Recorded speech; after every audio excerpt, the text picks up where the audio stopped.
The smell hits you first. Rotting flesh, burning wood, human waste baking under the African sun. A line of people stretches into the jungle, 300 souls, maybe more, their necks locked together with wooden yokes. Children sob, men bleed from fresh whip marks, women stumble forward, ankles shredded by iron chains. At the front of this nightmare parade walks a man in pristine white robes. His beard is perfectly groomed, his smile is wide. He's sipping tea from a porcelain cup as he watches a boy, no older than 12, collapse into the mud. The boy doesn't get up. The man in white doesn't even glance back. He just signals forward. The caravan keeps moving. The boy is left behind, still breathing, still staring at the sky as the jungle swallows the sound of chains dragging through dirt. This man isn't European. He isn't American. He's African. And he's about to become the most powerful slave trader in history. His name was Tippu Tip. And before you close this video thinking you know this story, you don't. Because everything you learned about slavery skipped this chapter. They never told you about the African warlord who enslaved more people than most southern plantation owners combined. They never told you he worked with the Europeans. They never told you he built an empire so powerful that kings and explorers bowed to him. They never told you he died rich, famous, and completely unpunished. This is the story they erased. And once you hear it, you'll never look at history the same way again. His real name was Hamad bin Muhammad bin Juma bin Rajab el-Murjebi, but the world knew him as Tippu Tip. The name came from the sound his guns made when he raided villages, tip, tip, tip, tip, the sound of death. Born in 1837 in Zanzibar, an island off the coast of East Africa, Tippu Tip wasn't born into slavery, he was born into wealth. His father was a successful merchant. His grandfather traded ivory and spices. His family was Arab Swahili, a powerful ethnic group that controlled the trade routes between Africa's interior and the Indian Ocean. But Tippu Tip didn't want to just inherit wealth, he wanted to build an empire. And in the 1800s, there were two commodities that could make you richer than kings: ivory and human beings. Let's set the scene. It's the mid-1800s. The transatlantic slave trade is dying. Britain and America have officially banned it. The Royal Navy patrols the West African coast, intercepting slave ships. But here's what they don't teach you. The East African slave trade is booming. While the West got the headlines, the East was running the biggest human trafficking operation in history. Arab and Swahili traders had been enslaving Africans for over 1,000 years, long before Europeans ever showed up. Zanzibar became the center of it all. Every year, tens of thousands of enslaved Africans passed through its markets. They were sold to plantations in the Middle East, to pearl divers in the Persian Gulf, to wealthy families in India. And Tippu Tip? He saw an opportunity. He realized something simple. If you control the source, you control the price. So while other traders waited in Zanzibar for slaves to arrive, Tippu Tip went into the interior. He marched into the Congo Basin, one of the most dangerous, unexplored regions on Earth, and he built his own supply chain.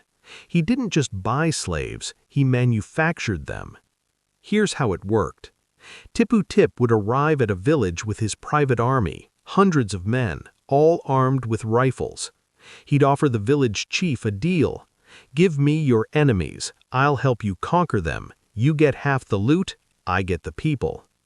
If the chief agreed, Tippu Tip's army would attack neighboring villages. They'd burn huts, kill the men who resisted, chain up everyone else. If the chief refused, Tippu Tip would burn that village instead. He turned entire ethnic groups against each other. He weaponized old rivalries. He made Africans capture Africans, then blamed them for it. It was genius, and it was evil. The people he captured were forced to march for months. They walked from the Congo rainforest to the coast of Tanzania, over 1,000 miles. Most didn't survive the journey. If you were too sick to walk, you were abandoned. If you tried to escape, you were shot. If you slowed down the caravan, your throat was slit in front of everyone else as a warning. One European explorer who traveled with Tippu Tip wrote this in his journal. The path was littered with skeletons. In some places, you couldn't walk 10 steps without stepping on human bones. Tippu Tip didn't care. He wasn't transporting people, he was transporting profit, and business was good. By the 1870s, Tippu Tip controlled a territory the size of Belgium.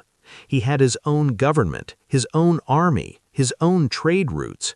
He owned plantations. He owned entire villages. He owned people the way you own furniture.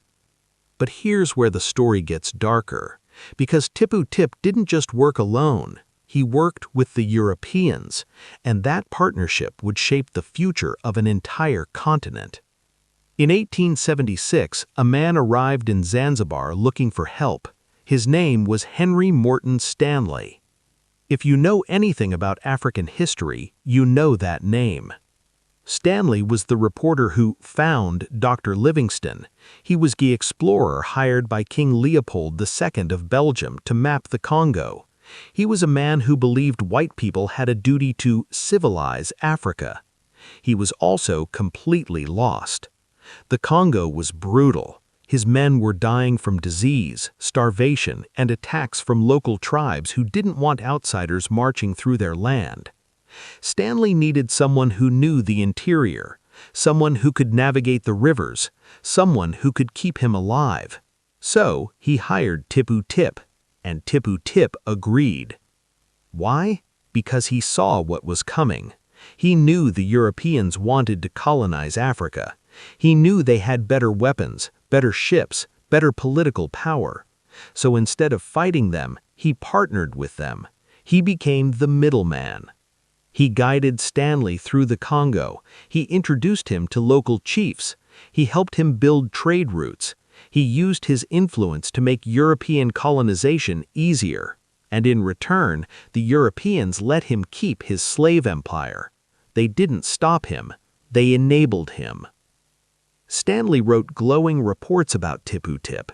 He called him a man of great intelligence and dignity. He never mentioned the thousands of people Tippu Tip enslaved. He never mentioned the villages burned. He never mentioned the bones littering the jungle paths, because it wasn't convenient. In 1885, King Leopold II of Belgium claimed the Congo as his personal property, not as a colony of Belgium, as his personal land. It was called the Congo Free State, but there was nothing free about it. Leopold wanted two things, ivory and rubber, and he needed a system to extract them, so he made a deal with Tippu Tip. Leopold appointed Tippu Tip as governor of the Eastern Congo. Let that sink in.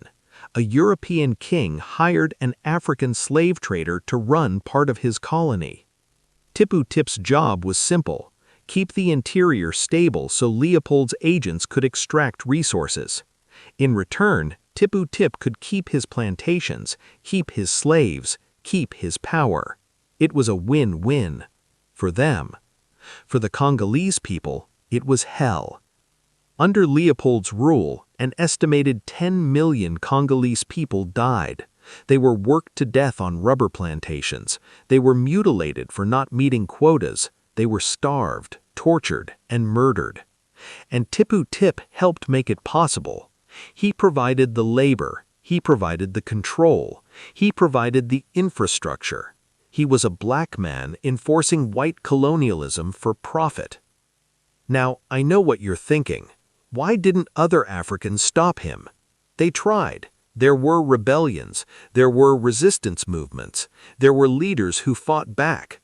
But here's the thing. Tippu Tip had better guns, better strategy, better alliances. And every time someone stood up to him, he crushed them, publicly. In the 1880s, a coalition of Congolese tribes united against Tippu Tip. They were tired of the raids, tired of the slavery, tired of watching their people disappear into chains. They attacked one of his trading posts. Tippu Tip responded by burning 12 villages in retaliation.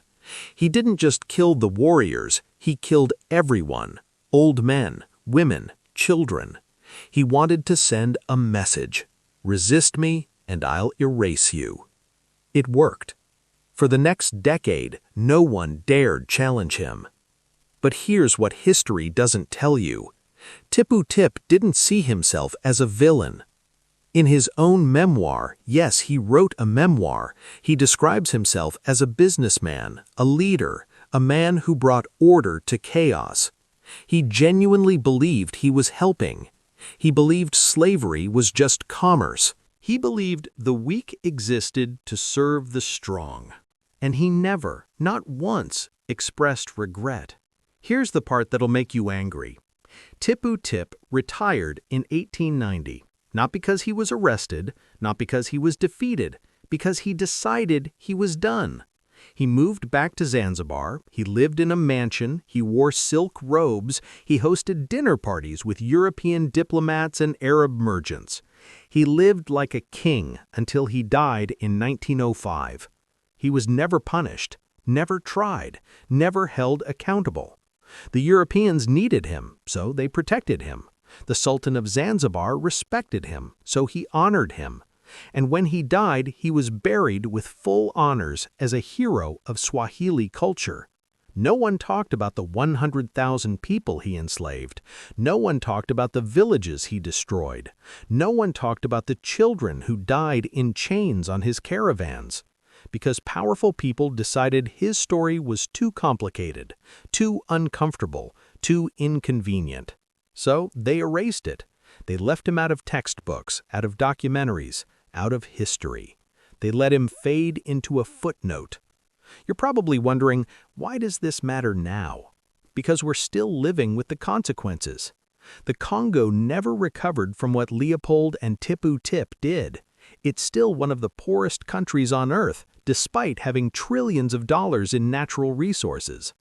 The ethnic tensions Tippu Tip exploited, they led to wars that killed millions in the 1990s. The idea that Africans can't govern themselves, that was built on propaganda that people like Tippu Tip helped create. And the biggest lesson? Evil doesn't have a single face.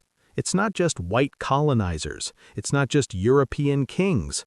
Sometimes it's the guy who looks like you, talks like you, comes from your community, and uses that to justify cruelty. Tippu Tip wasn't a victim of colonialism. He was a collaborator, and history tried to let him off the hook. Let's zoom out. The transatlantic slave trade gets all the attention, and it should. It was horrific. It destroyed millions of lives. It built America's wealth on stolen labor. But the East African slave trade? It lasted longer, it enslaved more people, and it's almost never talked about. Why? Because it doesn't fit the narrative. We're taught that slavery was white people oppressing black people, and that's mostly true for the Americas. But in East Africa, it was Arabs enslaving Africans. It was Africans enslaving other Africans. It was Muslims, Christians, and traditionalists all participating in the same brutal system. And people like Tippu Tip thrived in that system. He wasn't an exception, he was the rule. Across the Swahili coast, there were dozens of traders like him. Smaller, maybe, less famous, but just as ruthless. They didn't see slavery as evil. They saw it as business. And that's the most terrifying part. Because when you dehumanize people enough, when you reduce them to commodities, when you train yourself not to see their suffering, you can do anything and sleep fine at night. Let's talk about the evidence, because some people will say, maybe it wasn't that bad, maybe the stories are exaggerated. No, we have journals, letters, eyewitness accounts from multiple sources. European explorers, men who had no love for Africans, men who believed in white superiority, were horrified by what they saw in Tippu Tip's caravans. One explorer named Jerome Becker wrote, "I have seen sights that will haunt me forever. Children no older than 6, chained at the neck, covered in sores. Mothers carrying dead infants because they were too afraid to leave them behind. Men with bones visible through their skin, still forced to march. And overseeing it all, Tippu Tip, laughing with his lieutenants as if they were on a Sunday stroll. Another explorer, Herman von Wissmann, described finding a camp where Tippu Tip had abandoned the sick. There were over 200 people left to die, no food, no water, just lying in the sun, waiting for death. Some were still alive when we arrived, but too weak to speak. We couldn't save them all, we didn't have enough supplies. I will never forget their eyes. These weren't anti-slavery activists trying to make Tippu Tip look bad. These were colonizers who worked with him, and even they couldn't stomach what he did. Here's something they definitely didn't teach you. Tippu Tip's slave caravans weren't just about selling people, they were about ivory. Every enslaved person in Tippu Tip's caravan carried a tusk. 60 pounds, 70 pounds, sometimes more. They'd march for months with this weight strapped to their backs. If they dropped it, they were beaten. If the tusk broke, they were killed for wasting profit. By the time they reached the coast, half the people were dead. But the ivory, that made it through. Tippu Tip sold the ivory to European traders. The ivory went to Europe and America. It became piano keys, billiard balls, combs, decorations. And the people who carried it, they were sold separately. Double profit. This is why Tippu Tip became so rich. He wasn't just running one business, he was running two. And he optimized both for maximum cruelty. Because cruelty was efficient. If you treat people like machines, you don't waste time on compassion. You don't slow down for the weak. You extract every ounce of value and move on. It's the same logic factory owners used during the Industrial Revolution. The same logic plantation owners used in the American South. The same logic corporations use today when they exploit workers in developing countries. Tippu Tip didn't invent this, he just perfected it. Picture this. It's 1880. You're standing in the Zanzibar slave market. The sun is brutal. The air smells of sweat and fear. In front of you, hundreds of people stand on wooden platforms. Their wrists are bound. Their eyes are empty.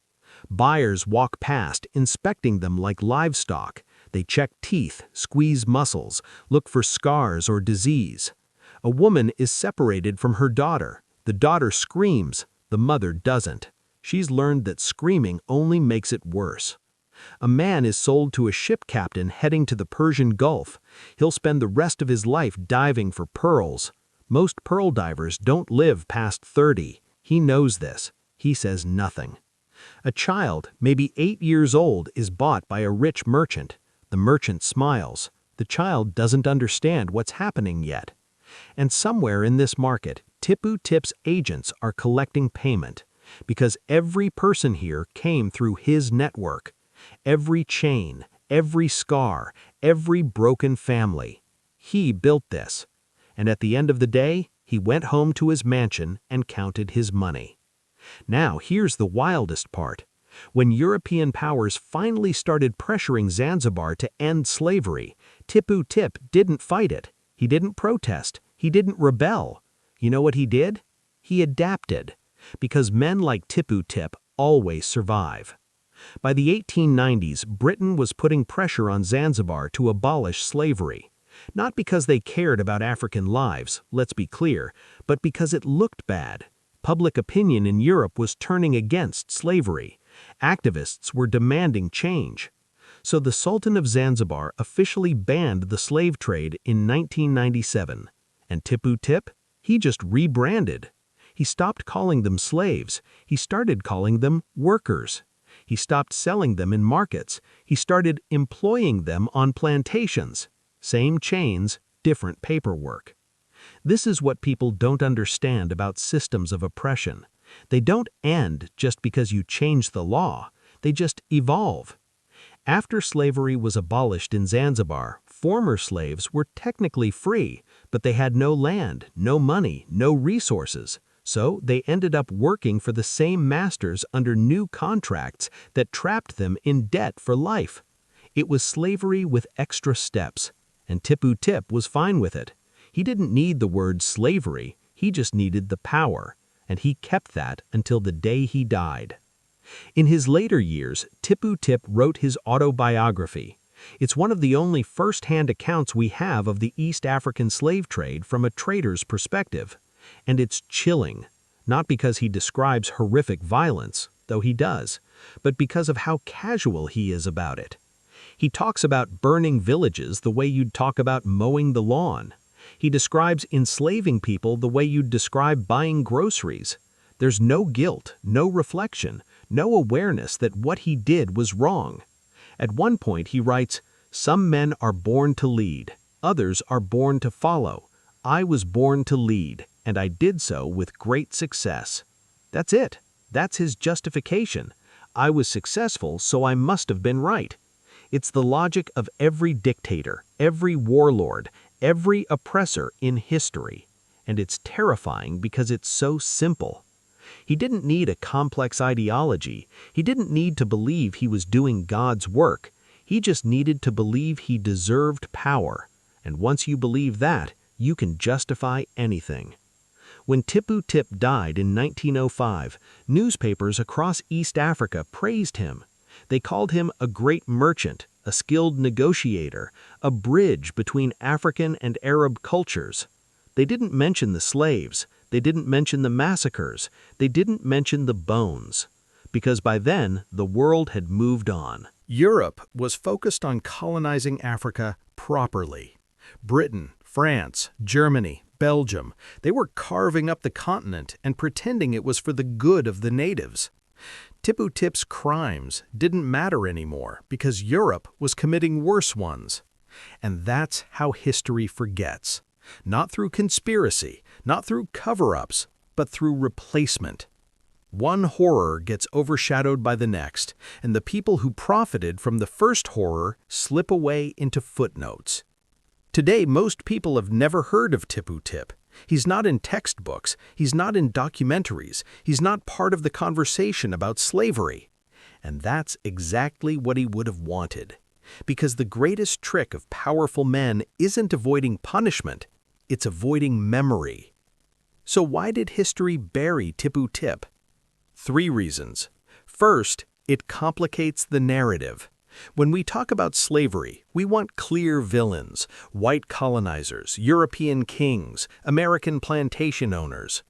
Tippu Tip doesn't fit that mold.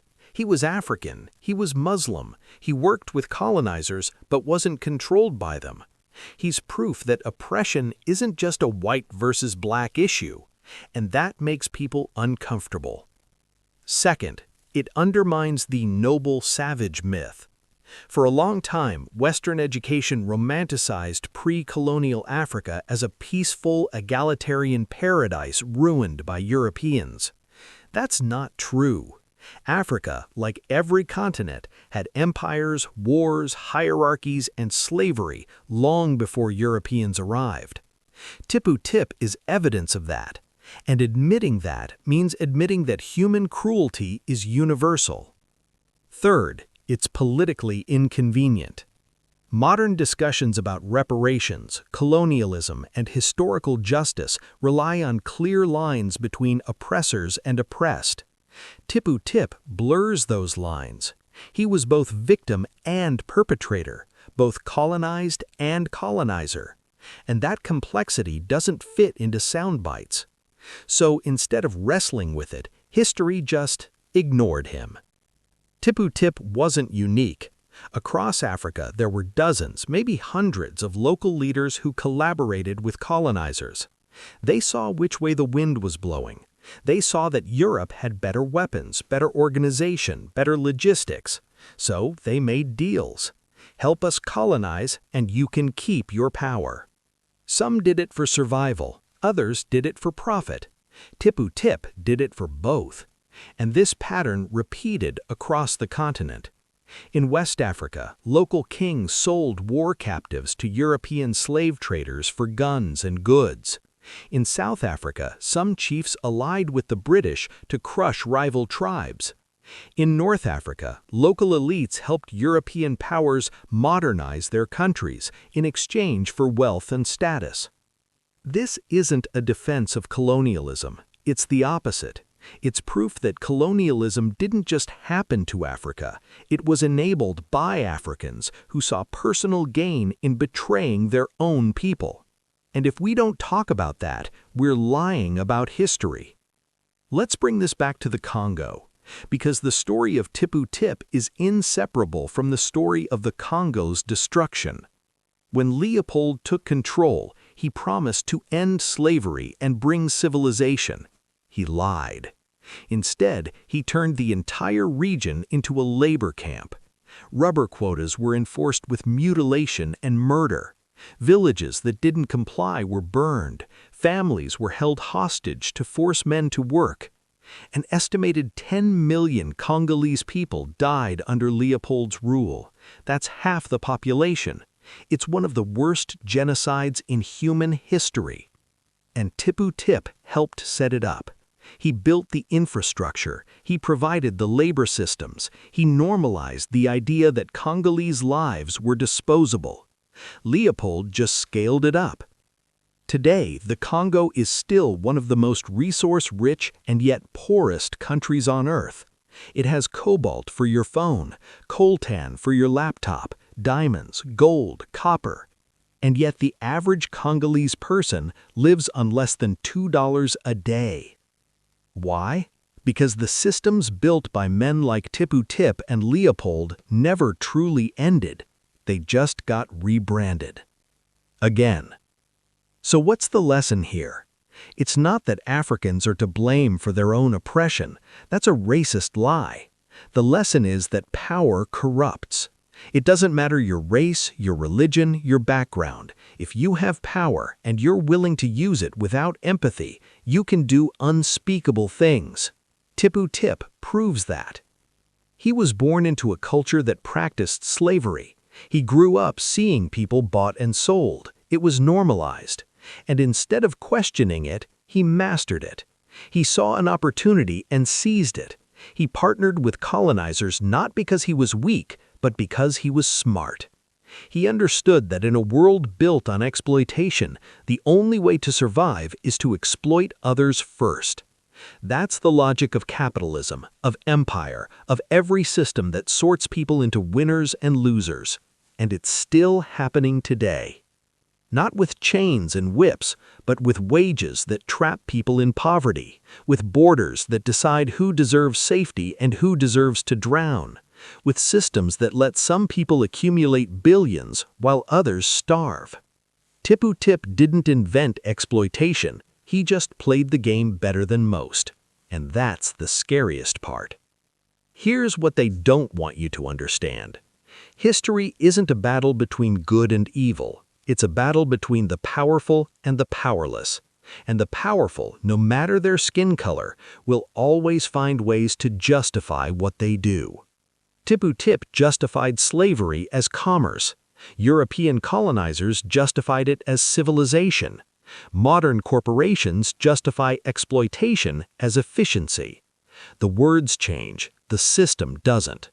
And if we don't learn from people like Tippu Tip, if we don't study how oppression works, how it adapts, how it gets normalized, we'll keep repeating it. We'll keep building systems that crush people and call it progress. We'll keep making heroes out of monsters because they were successful. We'll keep erasing uncomfortable truths because they don't fit the narrative. And we'll keep wondering why nothing ever changes. Let me bring this into the present. Right now, there are more people enslaved than at any point in human history. Not legal slavery, not the kind with chains and auctions, but forced labor, human trafficking, debt bondage, child labor. An estimated 40 million people. They're making your clothes, harvesting your food, mining the minerals in your phone. And just like in Tippu Tip's time, there are middlemen. Local bosses who recruit workers and trap them in debt. Factory owners who confiscate passports and force people to work 16-hour days. Corporations that look the other way because it's cheaper. It's the same system, just more sophisticated.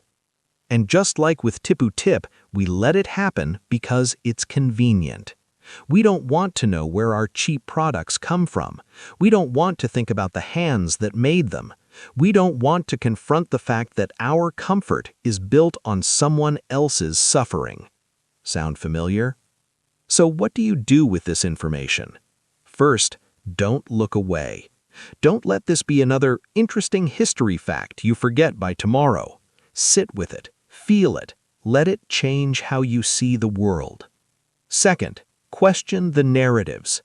Every time you hear a simple story about history, good guys versus bad guys, oppressors versus victims, ask yourself, what's missing? Who's being left out? What uncomfortable truth is being buried? Third, recognize patterns. Exploitation doesn't disappear. It evolves. Learn to see it in its modern forms. And fourth, share this story. Because the only way to fight erasure is with memory. The only way to fight systems of oppression is by understanding how they work. And the only way to honor the 100,000 people Tippu Tip enslaved is to make sure their suffering meant something. Let's go back to that opening image. A line of people chained together, marching through the jungle, dying with every step. And a man in white robes, sipping tea, not even looking back. That image should haunt you. Not because it's shocking, but because it's normal. It was normal in Tippu Tip's time, and in different forms, it's still normal today. The chains look different, the justifications sound better, but the exploitation is the same. And as long as we let powerful people write history, as long as we accept simple narratives, as long as we prioritize comfort over truth, it'll keep happening. Tippu Tip enslaved 100,000 people. He died rich, honored, and unpunished, and history almost let him get away with it. Don't let history forget. Don't let power win. And never, ever stop asking, who's profiting, who's suffering, and why aren't we talking about it? If this made you angry, good. That means you're paying attention. If this made you uncomfortable, even better, because uncomfortable truths are the only ones worth learning. Share this video. Leave a comment. Let's talk about the parts of history no one wants to touch. Because the story of Tippu Tip isn't just history, it's a warning. And we're running out of time to learn from it.